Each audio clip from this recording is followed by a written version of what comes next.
మనస్ఫూర్తిగా కోరుకుంటా ఉన్నాం. ఈరోజు ప్రెస్ మీట్ యొక్క ముఖ్య ఉద్దేశం, మన రాష్ట్ర ముఖ్యమంత్రి 45 ఏళ్ల రాజకీయ అనుభవం, 75 ఏళ్ల వయసు, నేను ప్రపంచానికే పాఠాలు చెప్పాను, మొత్తం టెక్నాలజీకి నేనే పితామహుణ్ణి, ఇలా రోజుకో కబుర్లు చెప్పేటటువంటి మన ముఖ్యమంత్రి చంద్రబాబు నాయుడు గారు, అంటే మన రాష్ట్ర ముఖ్యమంత్రి కనుపడటలేదు. ఎక్కడికి వెళ్లారో ఆచూకీ దొరకట్లేదు. గడిచిన 4 రోజులుగా ముఖ్యమంత్రి గారు ఎక్కడున్నారటటువంటి సమాచారం రాష్ట్ర ప్రజలకి తెలియక, ఈరోజు ఏమయ్యాడు ముఖ్యమంత్రి గారు, అసలు ముఖ్యమంత్రి గారు ఎక్కడికి పోయారు, ఎందుకు ఆయన సమాచారాన్ని అందించట్లేదని చెప్పి ఈరోజు రాష్ట్ర ప్రజలు అడుగుతున్నటువంటి దాన్ని ఈరోజు మేము కూడా అడుగుతా ఉన్నాం. సోషల్ మీడియా వేదికగా ఈరోజు ముఖ్యమంత్రి చంద్రబాబు నాయుడు గారు కనుపడటలేదు, ఆచూకీ ఎక్కడ?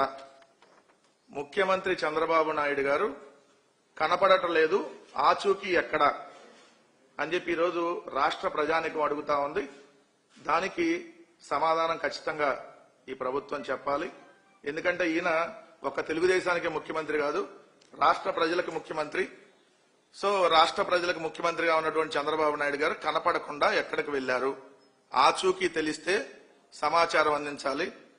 ఒకవేళ డీజీపీ గారి దగ్గర సమాచారం లేకపోతే కేంద్రాన్ని అన్న అడుగుతా ఉన్నాం. ఎందుకంటే మా రాష్ట్ర ముఖ్యమంత్రి గారు కనపట్టలేదు, సో ఎక్కడున్నారో సమాచారం అందించండి. దాంతో పాటు గౌరవ విద్యాశాఖ మంత్రిగా ఉన్నటువంటి సకల శాఖల విధ్వంస మంత్రి, ఆయన పేరుకి విద్యాశాఖ మంత్రి, ఆయన సకల శాఖల్ని విధ్వంసం చేయడానికి ఒక మంత్రిత్వ శాఖని క్రియేట్ చేసి ఆయనకి ఇచ్చారు.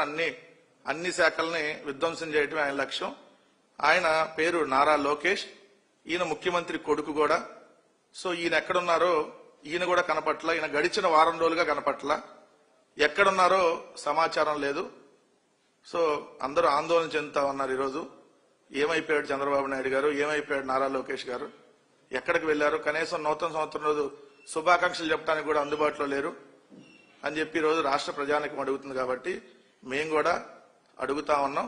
రాష్ట్ర ముఖ్యమంత్రి అండ్ రాష్ట్రాన్ని సకల శాఖలకి విధ్వంసం చేస్తున్నటువంటి సకల శాఖల విధ్వంస మంత్రి నారా లోకేష్ గారు ఎక్కడున్నారనేటటువంటి సమాచారం అడుగుతా ఉన్నాం. ఆచూకీ తెలపగలరు. దయచేసి మీడియా వాళ్ళకి ఎవరికైనా తెలిసిన సమాచారం చెప్పండి. ఎందుకంటే మా ముఖ్యమంత్రి, మా మంత్రి భద్రతలకు సంబంధించినటువంటి అంశం. ఎందుకంటే చంద్రబాబు నాయుడు గారు ఇప్పుడు ఏదో విదేశాలు వెళ్లారని చెప్తున్నారు. మరి విదేశాల్లో ఏ దేశం వెళ్లాడో తెలియకపోతే అక్కడ భద్రత ఎలా? అలానే ముఖ్యమంత్రి కొడుకు, మరి ఆయన ఎక్కడున్నాడో సమాచారం చెప్పాలి. మనకున్నటువంటి సమాచారం ప్రకారం వీళ్ళు, అంటే ముఖ్యమంత్రి చంద్రబాబు నాయుడు గారేమో మొన్న వైకుంఠ ఏకాదశి అత్యంత పవిత్రమైనటువంటి రోజు. నార్మల్ గా అయితే పక్క రాష్ట్ర ముఖ్యమంత్రి రేవంత్ రెడ్డి గారు వచ్చారు ఏదైతే దర్శనం చేసుకోవడానికి తిరుమల వెంకటేశ్వర స్వామిని. మరి చంద్రబాబు నాయుడు గారు వైకుంఠ ఏకాదశి రోజున ఉదయం 10:28 శంషాబాద్ లో VJT 101 అనేటటువంటి స్పెషల్ ఫ్లైట్ లో 30/12/2025 ఉదయం 10:29 శంషాబాద్ నుంచి బాలి వెళ్లాడనేటటువంటి సమాచారం మన దగ్గర ఉంది. మరి వీళ్ళేమో లండన్ ట్రిప్ అని కొద్దిసేపు చెప్తున్నారు. ఏదైతే తెలుగుదేశం పార్టీకి సంబంధించినటువంటి మీడియా వాళ్ళు అఫీషియల్ గా ఒక ముఖ్యమంత్రి ఎక్కడికి వెళ్లాడనేటువంటి సమాచారం ఇప్పటికీ ఎందుకు చెప్పట్లేదు? రెండోది నారా లోకేష్ గారు ఏదైతే 28వ తారీఖున, అంటే ఆయన కేబినెట్ మీటింగ్ కూడా అటెండ్ కాల. కేబినెట్ మీటింగ్ కంటే మరి ఇంపార్టెంట్ ఏముందో కేబినెట్ మీటింగ్ ను కూడా వదిలేసి ఆయన క్యాథ్వే పసిఫిక్ ఎయిర్లైన్స్ లో హాంకాంగ్ వెళ్లాడు శంషాబాద్ ఎయిర్పోర్ట్ నుంచి అని మనకు అందుతున్న సమాచారం. మరి అక్కడి నుంచి ఎక్కడికి వెళ్లారు, ఎప్పుడు వస్తారు, ఏమైంది, అసలు చంద్రబాబు నాయుడు గారికి విదేశాల్లో ఇప్పుడు అంత రహస్య పర్యటనలు ఏంటి, నారా లోకేష్ గారికి విదేశాల్లో రహస్య పర్యటనలు ఏంటి? వీళ్ళు అధికారంలోకి వచ్చినటువంటి ఈ 18 నెలల కాలంలో ముఖ్యమంత్రి చంద్రబాబు నాయుడు గారు 6 సార్లు విదేశీ పర్యటన చేశారంటే ప్రతి 3 నెలలకు ఒక్కసారి ముఖ్యమంత్రి చంద్రబాబు గారు విదేశాలకు వెళ్తున్నాడు. ఎందుకు వెళ్తున్నాడు? ₹1 ఇప్పటి వరకు పెట్టుబడి తెచ్చింది లేదు. ఈ 6 పర్యటనలో మీ ప్రైవేటు పర్యటనలో, అనఫిషియల్ పర్యటనలో, లేదా మీ కుటుంబ సభ్యుల పర్యటనలో, మీ కుటుంబంతో కలిసో ఈ వెళ్ళినటువంటి పర్యటనలే దాదాపుగా ఈ 6 పర్యటనలో 2 పర్యటనలు అవే ఉన్నాయి. జనవరి 20, 24 అంటే 2025వ సంవత్సరంలో జనవరి 20 నుంచి 24 మధ్య దావోస్ వెళ్లాడు చంద్రబాబు నాయుడు గారు ఒకసారి. రెండోది ఏప్రిల్ 17 నుంచి 2022 ఏప్రిల్ 17 నుంచి 22 మధ్య ఈ 2025లోనే యూరప్ వెళ్ళాడు ప్రైవేట్ దాంతో బర్త్డే ఆయన ఏప్రిల్ 420 అదే 2004 కదా 420 ఆయన బర్త్డే రోజున ఆయన ప్రైవేటు పర్యటన ఫ్యామిలీతో వెళ్ళాడు. తర్వాత జూలై 26 నుంచి 31 మధ్య సింగపూరు, అక్టోబర్ 22, 24 మధ్య దుబాయ్ అండ్ అబుదాబి, నవంబర్ 2 నుంచి 6 మధ్య లండన్, అది కూడా ప్రైవేట్ పర్యటన. ఇప్పుడు డిసెంబర్ 30 నుంచి స్టిల్ ఈ రోజు మన ప్రెస్ మీట్ జరుగుతుంది. 2025లో డిసెంబర్ లో మిస్ అయ్యాడు చంద్రబాబు నాయుడు గారు. 2026 కూడా వచ్చింది, ఇంకా ఆయన ఆచూకీ దొరకట్లేదు. సో 6 సార్లు ఇప్పటికి, అంటే ప్రతి 3 నెలలకు ఒకసారి విదేశీ పర్యటన. ముఖ్యమంత్రి కొడుకు సకల శాఖల విధ్వంస మంత్రి అయినటువంటి నారా లోకేష్ గారు ఇప్పటికి 9 సార్లు విదేశీ పర్యటనలు చేశాడు ఈ 18 నెలల కాలంలో. అంటే 2 నెలలకు ఒకసారి విదేశీ పర్యటన లోకేష్, 3 నెలలకు ఒకసారి చంద్రబాబు నాయుడు గారు విదేశీ పర్యటన. లోకేష్ చూస్తే 2024 అధికారంలోకి రాగానే జూలై 30 నుంచి ఆగస్టు 5 మధ్య యూరప్ పర్యటన, పర్సనల్ ఫ్యామిలీ వెకేషన్ అని చెప్పారు. 2024 అక్టోబర్ 25 నుంచి నవంబర్ 1 వీక్ వరకు యునైటెడ్ స్టేట్స్. దాని తర్వాత 2025 జనవరి 20 నుంచి 24 మధ్య దావోస్, స్విట్జర్లాండ్. 2025 ఫిబ్రవరి 23 దుబాయ్, ఏది క్రికెట్ మ్యాచ్, దానికి సంబంధించి మీరు చూసుంటారు కదా ఫోటోలు. ఇప్పుడు ఆ క్రికెట్ మ్యాచ్ అయితే ఆయన గెలిపించారని చెప్పలేదులే కానీ ఇంకో క్రికెట్ మ్యాచ్ అయితే ఆయన గెలిపించారని చెప్పారు, మహిళల ప్రపంచ కప్ది. 2025 జూలై 26 నుంచి 31 మధ్య సింగపూరు. 2025 September 16 London. 2025 అక్టోబర్ 19 నుంచి 25 మధ్య ఆస్ట్రేలియాలో సిడ్నీ, మెల్బోర్న్ అన్ని తిరిగి వచ్చాడు. 2025 డిసెంబర్ 6 నుంచి 10 దాకా ఏదైతే United states, Dallas, San Francisco, అలానే కెనడా. 2025 ఇప్పుడు మొన్న 2025 డిసెంబర్ 28 నుంచి ఇప్పుడు 2026 జనవరి స్టిల్ డేట్ వరకు ఆయన ఎక్కడున్నాడో సమాచారం లేదు. ఇది 9వ పర్యటన. ఏం చేస్తా ఉన్నారు మీరు, ఎక్కడికి వెళ్తున్నారు, ఎందుకు ఇంత గోప్యంగా ఉంచుతున్నారు అంటే బయట మనకు వినపడుతున్నటువంటి సమాచారం ఈ 18 నెలల కాలంలో దాదాపుగా 2,93,000 కోట్ల రూపాయల అప్పులు చేసి తన బినామీలకి దోచిపెట్టేటటువంటి కార్యక్రమం చేసి 99 పైసలకి ఉల్ఫా ఉల్ఫాగాలకో లేదంటే టీడీపీ బినామీగాళ్లకో లుల్లుగాళ్లకో ఎవరొకరికి దోచిపెడుతూ దాని ద్వారా వచ్చినటువంటి డబ్బులన్నింటినీ విదేశాల్లో వ్యాపారాలు చేస్తా ఉన్నారు, విదేశాల్లో దాచుకుంటున్నారు. ఆ దాచుకోవడానికే ఈ రహస్య పర్యటనలు. ఇక్కడ ఆంధ్రప్రదేశ్ రాష్ట్రంలో ప్రజల సంపదని దోచుకొని విదేశాల్లో దాచుకోవడానికి అబ్బా కొడుకులు, అంటే తండ్రి కొడుకులు, ముఖ్యమంత్రి అండ్ మంత్రి, ముఖ్యమంత్రి కొడుకు, వీళ్ళు వెళ్తున్నారనేది బయట మనకు వినపడుతున్న సమాచారం. ఖచ్చితంగా దానికోసం వాళ్ళు వెళ్లారు. అందుకని ఇది రహస్య పర్యటన. చెప్పబెట్టకుండా ముందేమో లండన్ అంటారు, వెళ్ళేదేమో బాలి. తండ్రి బాలి, కొడుకు హాంకాంగ్, మళ్ళీ మధ్యలో తండ్రి కొడుకులు ఎక్కడ కలిసి ఏం సంతకాలు పెట్టడానికి, ఏ వ్యాపారాలకు సంబంధించి వెళ్లారనేది ఖచ్చితంగా సమాచారం ప్రజలకి తెలియజేయాల్సిన అవసరం ఖచ్చితంగా ఉంది. సో ముందైతే ముఖ్యమంత్రి గారి భద్రత, ముఖ్యమంత్రి గారు ఎక్కడున్నారు అనేటటువంటి సమాచారం ఆయన కనపట్టలేదనేటటువంటిది, ముఖ్యమంత్రి కొడుకు ఇద్దరు కనపట్టలేదనేటటువంటిది క్లియర్ గా ఏదైతే సోషల్ మీడియాలో కూడా అందరూ పోస్టులు చేస్తా ఉన్నారు, వీళ్ళు ఎక్కడున్నారు ఆచూకీ తెలపమని అడుగుతా ఉన్నాం ఈ ప్రభుత్వం. రెండో అంశం వచ్చేటప్పటికి ఇక్కడ ఈ 18 నెలల కాలంలో ఆంధ్రప్రదేశ్ రాష్ట్రంలో జరుగుతున్నటువంటి అరాచకం.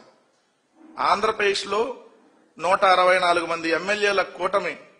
ఒక్కొక్క ఎమ్మెల్యే చరిత్ర తీస్తే ఒకళ్ళేమో మహిళలకు అర్ధరాత్రి వాట్సాప్ కాల్ చేసి నేను అర్ధరాత్రి మాట్లాడతా అంటాడు ఒక ఎమ్మెల్యే. ఇంకొక అతనేమో నా వీడియోలు తీసి పంపిస్తేనే నేను మాట్లాడతా అంటాడు ఇంకొక అతను. ఇంకొక అతనేమో ఏదైతే ప్రిన్సిపాల్ కి డైరెక్ట్ గా ఫోన్ చేసి ఏదైతే నా దగ్గరకు వస్తేనే నీకు పనులు చేస్తా అంటాడు. సో ఇంకొక ఎమ్మెల్యేలు అయితే డైరెక్ట్ గా దొరికినటువంటి పరిస్థితి. ఇప్పటికిప్పుడు చూస్తే మొన్న జరిగినటువంటి సంఘటనకు సంబంధించి ప్రస్తుతం ఇప్పుడు ఆ కేసు శ్రీకాళహస్తి, అంటే మీ అందరికీ ఐడియా ఉండుంటది. ఈ మధ్య శ్రీకాళహస్తిలో జనసేనకు సంబంధించినటువంటి ఇన్ఛార్జ్ గా ఉన్నటువంటి కోట వినోత దంపతులు అక్కడ వాళ్ళ దగ్గర డ్రైవర్ గా పనిచేస్తున్నటువంటి రాయుడిని చంపి చెన్నైలో రివర్ డెలివరీ చేశారు అనేది మనందరం చూసాం. ఈ సంఘటన జూలై 10వ తారీఖు జరిగింది, 2025 జూలై 10వ తారీఖున జరిగినటువంటి సంఘటన. దీనికి సంబంధించి అక్కడ నదిలో డ్రైవర్ శవాన్ని పారేశారు వాళ్ళు, తీసుకుని వెళ్లి చంపేసి అనే వచ్చినటువంటి వార్త.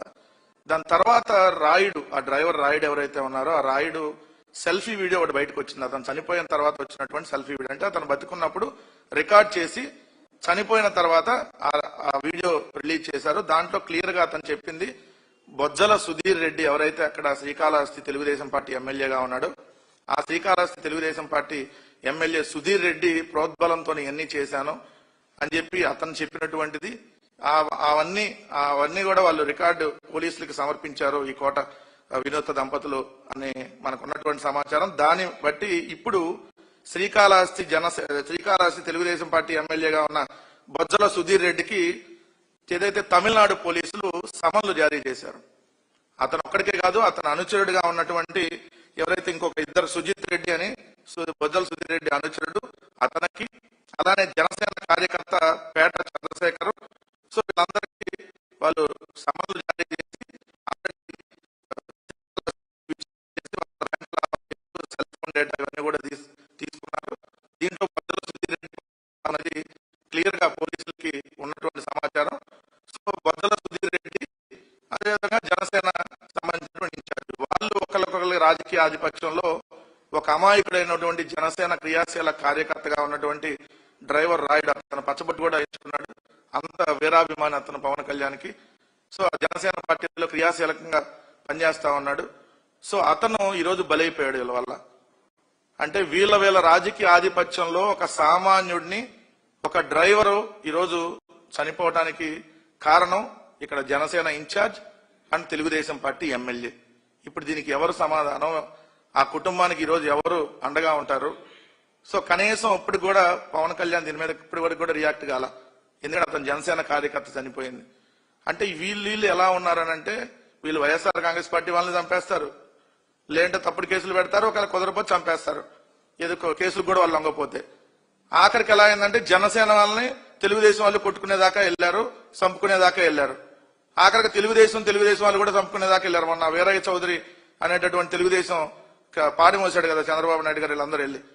సో అట్లానే ఏదైతే వీరయ్య చౌదరిని కూడా చంపింది తెలుగుదేశం వాళ్ళే అని చెప్పి ప్రభుత్వం తేల్చింది.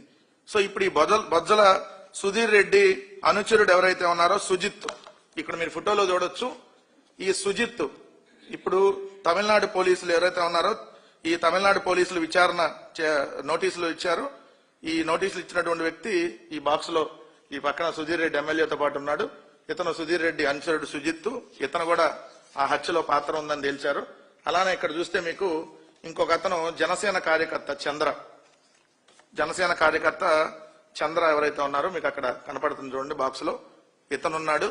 రెండోది దీని తెర వెనకాల ఇప్పుడు ప్రస్తుతం శ్రీకాళహస్తి టెంపుల్ కి చైర్మన్ గా కొట్టే సాయి అని మీకు ఐడియా ఉండి ఉంటారు. అప్పుడు సిఐ అంజు యాదవ్ ఏదైతే కొట్టారని చెప్పి పవన్ కళ్యాణ్ అక్కడికి వెళ్ళి పెద్ద రచ్చ చేశాడు కదా. సో ఆ కొట్టే సాయి అనే అతను కూడా దీని వెనకాల ఉన్నాడు, ఈ హత్య వెనకాల తెర వెనకాల అని చెప్పి వస్తున్నటువంటి సమాచారం. సో ఖచ్చితంగా ఇప్పుడు ఎమ్మెల్యేలు, వీళ్ళు ఉన్నటువంటి ఎమ్మెల్యేలు ఏ విధంగా తయారయ్యారంటానికి ఈ సంఘటన కూడా ఒక ఉదాహరణ. అమాయకులైనటువంటి వ్యక్తులు వీళ్ళ వల్ల బలైపోతా ఉన్నారు. వీళ్ళ రాజకీయ ఆధిపత్యంలో ఒక మహిళను ప్రైవేట్ వీడియోలు కూడా ఎమ్మెల్యే తీయించాడనేటటువంటి ఇది కూడా వస్తుంది. అంటే ఎంత దారుణానికి ఒడగడుతున్నారు రాజకీయం కోసం ఈ కూటమిలో ఉన్నటువంటి ఎమ్మెల్యేలు అంటానికి దీన్ని ఖచ్చితంగా మనం ఒక ఎగ్జాంపుల్ గా చూడొచ్చు. ఎంత అరాచకమైనటువంటి పరిపాలన ఈ 18 నెలలుగా ఇక్కడ జరుగుతుందంటానికి ఈ శ్రీకాళహస్తి ఇన్సిడెంట్ తో పాటు ఈ రాష్ట్రంలో జరుగుతున్నటువంటి అనేక సంఘటనలు కూడా ఖచ్చితంగా మనం ఉదాహరణగా చూడొచ్చని మాత్రం చెప్పదలుచుకున్నాం.